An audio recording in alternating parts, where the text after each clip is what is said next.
බෑවුම් වර්ග. සමෝච්ච රේඛා කඳු මුදුනේදී දුරින් දුරිනුත් කඳු බෑවුමේදී ළඟින් ළඟිනුත් පිහිටා ඇත්නම් එවැනි බෑවුම් අපි හඳුන්වන්නේ උත්තල බෑවුම් නමින්.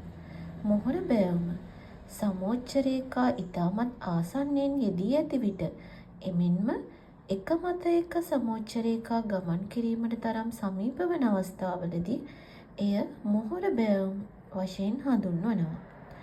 දියඇලි ගලා බසින්නේ මොහොර බෑවුම් ඔස්සේ. සීඝ්‍ර බෑවුම. සීඝ්‍ර බෑවුම හඳුන්වනවා දල බෑවුම නමිනුත්.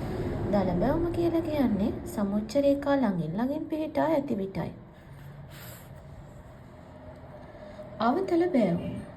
සමෝච්ච රේඛා කඳු මුදුනේ ළඟින් ළඟින්ද කඳු බෑවුමේදී දුරින් දුරින්ද පිහිටා ඇති විට එය අවතල බෑවුමක් වශයෙන් හඳුන්වනවා.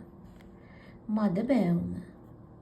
සමෝච්ච රේඛා දුරින් දුරින් පිහිටා ඇති විට එම බෑවුම මද බෑවුමක් වශයෙන් හඳුන්වනවා.